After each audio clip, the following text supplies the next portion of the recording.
Welcome to ultra mind. இந்த வீடியோவில் நம்ம என்ன பார்க்க போகிறோன்னா, நம்ம என்ன தான் ஃபஸ்ட் ஸ்டாண்டர்ட்லேருந்து 12th ஸ்டாண்டர்ட் வரைக்கும் இங்கிலீஷ் படிச்சிருந்தாலும் நிறைய பேரால் இங்கிலீஷில் ஃப்ளூயண்ட்டாக பேச முடியல, இல்லை இங்கிலீஷில் ஒன்று எழுதணும் அப்படின்னாலும் கிராமர் மிஸ்டேக் இல்லாமல் கான்ஃபிடென்ட்டாக எழுத தெரியல. அதே மாதிரி இங்கிலீஷில் ஒன்று இருக்குன்னா அதை படித்து மீனிங் புரிஞ்சுக்கவும் தெரியல. இன்றைக்கி காலகட்டத்தில் இங்கிலீஷ் ரொம்பவே முக்கியமாயிட்டதுனால எப்படியாவது இங்கிலீஷை கற்றுக்கிட்டணும் அப்படின்னு ஆசைப்பட்டாலும் நம்மளை ரொம்பவே கன்ஃபியூஸ் பண்ணுற ஒரு கேள்வி, இங்கிலீஷ் கற்றுக்கிறதுக்கு ஃபர்ஸ்ட் எங்கேருந்து ஸ்டார்ட் பண்ணணும், இங்கிலீஷ் கற்றுக்கிறதுக்கு கரெக்டான ரூட் எது, இங்கிலீஷ் கற்றுக்க எவ்வளோ நாள் ஆகும். இந்த மாதிரியான கேள்விகளும் பிரச்சனைகளும் உங்களுக்கு இருந்ததுன்னா அதுக்கான சொல்யூஷனை தான் இந்த வீடியோவில் நம்ம பார்க்க போகிறோம். வீடியோவை ஸ்கிப் பண்ணாமல் கடைசி வரைக்கும் பாருங்கள். வீடியோக்குள்ளே போகிறதுக்கு முன்னாடி நம்ம சேனலில் சப்ஸ்கிரைப் பண்ணாதவங்க சப்ஸ்கிரைப் பண்ணிவிடுங்க, மறக்காமல் பெல் பட்டனையும் கிளிக் பண்ணிவிடுங்க.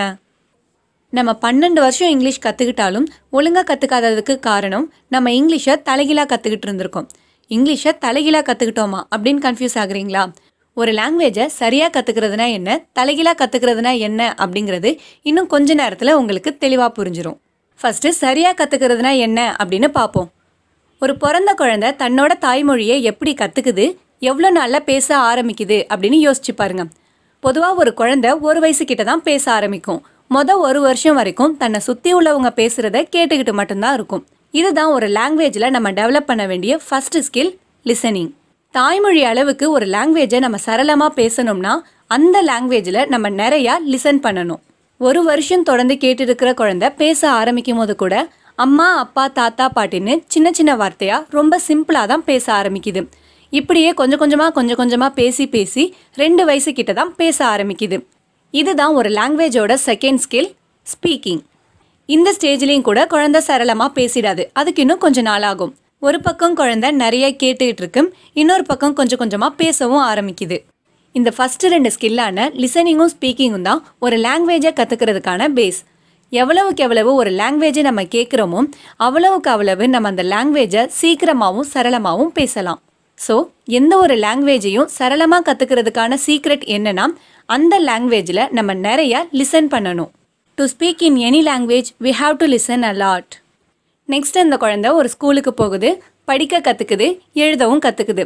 படிக்க கற்றுக்கிறது தான் ஒரு லாங்குவேஜோட third stage, third skill, reading. பார்த்து படிக்க தெரிஞ்சிட்டாலே நமக்கு ரீடிங் ஸ்கில் ஃபுல்லாக வந்துட்டுன்னு அர்த்தம் கிடையாது. படித்ததுக்கு மீனிங்கும் சொல்ல தெரியணும், அப்போ தான் நமக்கு ரீடிங் ஸ்கில் கம்ப்ளீட் ஆகிட்டுன்னு அர்த்தம். அந்த ஸ்டேஜ் ஒரு குழந்தைக்கு வரத்துக்கு சில வருஷம் ஆகும். Next 4th skill, writing. ஆனால் அவனான எழுத தெரிஞ்சிட்டாலே அந்த குழந்தைக்கு ரைட்டிங் ஸ்கில் கம்ப்ளீட் ஆகிட்டுன்னு அர்த்தம் கிடையாது. அது 4th ஸ்கில்லோட பிகினிங் தான். தான் மனசில் நினைக்கிறத எப்போ தான் அந்த குழந்தைக்கு எழுத தெரியுதோ அப்போ தான் ரைட்டிங் ஸ்கில் நல்லா டெவலப் ஆயிருக்குன்னு அர்த்தம். அதனால தான் இங்கிலீஷில் கூட ஒரு ப்ராவர்ப் இருக்கு, writing makes a man perfect. இதுதான் ஒரு லாங்குவேஜை நம்ம நேச்சுரலாக கற்றுக்கிறதுக்கான ரூட். ஃபர்ஸ்ட் லிசனிங், நிறையா கேட்கணும். அடுத்தது ஸ்பீக்கிங், கொஞ்சம் கொஞ்சமாக பேச ஆரம்பிக்கணும். அப்புறம் ரீடிங், அப்புறம் தான் ரைட்டிங். இதை தான் ஷார்ட்டாக LSRWன்னு சொல்லுவாங்க. இது வரைக்கும் ஒரு லாங்குவேஜை எப்படி சரியாக கற்றுக்கிறதுன்னு பார்த்தோம். நம்ம வீடியோவோட ஸ்டார்டிங்லேயே நம்ம இங்கிலீஷை தலைகீழாக தான் கற்றுக்கிட்டோன்னு சொன்னோம் இல்லையா, அது என்னன்னு இப்போ பார்க்கலாம். இங்கிலீஷை செகண்ட் லாங்குவேஜாக கற்றுக்கிறவங்க பெரும்பாலும் அதை எப்படி கற்றுக்குறாங்க, டைரெக்டாக ஸ்கூலில் போய் ரீடிங் ரைட்டிங்னு ஆரம்பிக்கிறாங்க. ஆனால் அந்த 2 ஸ்கில்லையுமே யாரும் ஒழுங்காக கற்றுக்கிறது இல்லை. ஏன்னா படித்ததுக்கு மீனிங் சொல்ல தெரிஞ்சாதான் ரீடிங் கம்ப்ளீட் ஆகுதுன்னு பார்த்தோம், சொந்தமாக எழுத தெரிஞ்சாதான் ரைட்டிங் ஸ்கில் டெவலப் ஆகுதுன்னு பார்த்தோம். அதனால் இந்த 2 ஸ்கில்லையுமே அரைகுறையாக தான் கற்றுருக்காங்க. நம்ம இங்கிலீஷை கற்றுக்கிற ரூட்டில் லிசனிங், ஸ்பீக்கிங், ரீடிங், ரைட்டிங்னு போகாமல் தலைகீழாக ரைட்டிங், ரீடிங், ஸ்பீக்கிங், லிசனிங்னு போயிட்டுருக்கோம். அதாவது 4th ஸ்கில்லான ரைட்டிங் ஸ்கில்காக நிறையா ஹோம்ஒர்க் எழுதுகிறோம், மனப்பாடம் பண்ணி நிறைய எக்ஸாம்ஸும் எழுதுகிறோம். 3rd ஸ்கில்லான ரீடிங்காக நிறையா படிக்கிறோம். செகண்ட் ஸ்கில்லான ஸ்பீக்கிங் ஸ்கில்லை டெவலப் பண்ணுறதுக்கு நம்ம அவ்வளோவா ப்ராக்டிஸ் பண்ணுறதே இல்லை. எல்லாத்துக்கும் அடிப்படையான ஃபஸ்ட்டு ஸ்கில்லான லிசனிங் ஸ்கில்லை டெவலப் பண்ணுறதுக்கு நம்ம கொஞ்சம் கூட இங்கிலீஷில் எதையுமே லிசன் பண்ணுறதில்ல. அப்புறம் எப்படி நம்மளால் இங்கிலீஷில் சரளமாக பேச முடியும்? இப்படி தலையிலாக கற்றுக்கிறதுனால தான் இங்கிலீஷை நம்மளால் ஒழுங்காக கற்றுக்க முடியலை. இவ்வளவு நேரம் 12 வருஷமாக ஸ்கூலில் இங்கிலீஷ் படித்தும் நம்மளால் ஏன் இங்கிலீஷை கற்றுக்க முடியல அப்படின்னு பார்த்தோம். இப்போ அதுக்கான தீர்வு என்னன்னு பார்க்கலாம்.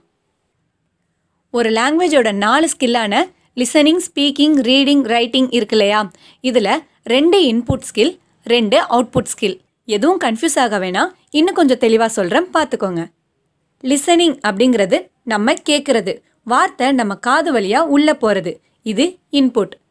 ஸ்பீக்கிங் அப்படிங்கிறது நம்ம பேசுறது, வார்த்தை நம்ம வாயை விட்டு வெளியே போகிறது, இது அவுட்புட். அதே மாதிரி ரீடிங் அப்படிங்கிறது படித்த விஷயத்தை உள்வாங்கிறது, இது இன்புட். ரைட்டிங் அப்படிங்கிறது மனசில் உள்ளதை எழுத்து மூலியமாக வெளில சொல்கிறது, இது அவுட்புட். இங்கிலீஷை கற்றுக்கிறதுக்கு நம்ம அதிகமாக ஃபோக்கஸ் பண்ண வேண்டிய ஏரியா எதுனா 2 இன்புட் ஸ்கில்லான லிசனிங்கும் ரீடிங்கும் தான். ஸோ இங்கிலீஷில் நிறைய கேட்கணும், நிறைய படிக்கணும். அப்போ தான் இங்கிலீஷ் லாங்குவேஜுக்கான இன்புட் நமக்குள்ளே போகும். எவ்வளவுக்கு எவ்வளவு நம்ம இன்புட் கொடுக்குறோமோ அதுக்கேற்ற அளவு தான் நமக்கு அவுட்புட்டும் வெளில வரும். லிசனிங்க்கும் ரீடிங்க்கும் நம்ம நிறையா டைம் ஸ்பெண்ட் பண்ணாமல் நான் இங்கிலீஷில் பேசணும், நான் இங்கிலீஷில் எழுதணும் அப்படின்னு எதிர்பார்க்க முடியாது. இப்போ உங்கள் மனசுக்குள்ளே ஒரு கேள்வி வரும், எதை லிசன் பண்ணுறது, எதை ரீட் பண்ணுறது? இதுக்கு பொதுவாக என்ன சொல்லுவாங்க அப்படின்னா, இங்கிலீஷ் நியூஸ் கேளுங்க, இங்கிலீஷ் மூவிஸ் பாருங்க, இங்கிலீஷ் நியூஸ் பேப்பர் படிங்க, இங்கிலீஷ் ஸ்டோரி புக் படிங்க, இப்படி தான் எல்லாரும் சொல்லுவாங்க. இதெல்லாம் லிசனிங் ரீடிங் அப்படிங்கிற 2 இன்புட் ஸ்கில்லை டெவலப் பண்ணுறதுக்கான சில மெத்தட்ஸ். ஆனாலும் இது நிறைய பேருக்கு ஒர்க் அவுட் ஆக மாட்டேங்குது. ஏன்னா அதில் அவங்க கரெக்டான டெக்னிக்கை ஃபாலோ பண்ண மாட்டாங்க. அது என்ன கரெக்டான டெக்னிக்னு கேட்குறீங்களா? சொல்கிறேன். ஒரு பிகினர் இங்கிலீஷ் கற்றுக்கும் போது இங்கிலீஷ் நியூஸ் கேட்டாலோ இல்லை இங்கிலீஷ் நியூஸ் பேப்பரை படித்தாலோ அது அவங்களுக்கு புரியாமல் போயிடும். ஒரு விஷயம் நமக்கு புரியலைனாலே அது நமக்கு பிடிக்காது. கொஞ்ச நாள் ட்ரை பண்ணி பார்ப்பாங்க, ஒன்றும் புரியல அப்படின்னோடனே அது அவங்களுக்கு பிடிக்காம போயிடும், இங்கிலீஷும் பிடிக்காம போயிடும். அவங்களுக்கு இங்கிலீஷ் கற்றுக்கிறதுக்கு இருந்த கொஞ்சம் இன்ட்ரெஸ்ட்டும் அதோட முடிஞ்சு போயிடும். அதோட எல்லாம் ஓவர், நம்மளால இங்கிலீஷ் கற்றுக்கவே முடியாது அப்படின்னு முடிவு பண்ணிடுறாங்க. அப்படிலாம் இல்லாமல் இனிமேல் சொல்ல போகிற டெக்னிக்ஸை ஃபாலோ பண்ணுங்கள். ஸ்டார்டிங்கில் லிசனிங் ஸ்கில்லையோ ரீடிங் ஸ்கில்லையோ டெவலப் பண்ணுறதுக்கு ரொம்ப டிஃபிகல்ட்டான லெவலில் இருக்கிற கண்டென்ட்டை சூஸ் பண்ணாதீங்க. உதாரணத்துக்கு இங்கிலீஷ் நியூஸ் கேட்கும்போது பிகினர்ஸ்க்கு அது கொஞ்சம் கஷ்டமாக இருக்கலாம். அதில் அவங்க உச்சரிப்பு புரியாமல் இருக்கலாம், இல்லை உங்களுக்கு புரியாத கஷ்டமான வார்த்தைகள் அதில் இருக்கலாம். அதனால் நல்லா புரிகிற மாதிரி இருக்கிற சிம்பிளான ஆடியோவாக கேளுங்க.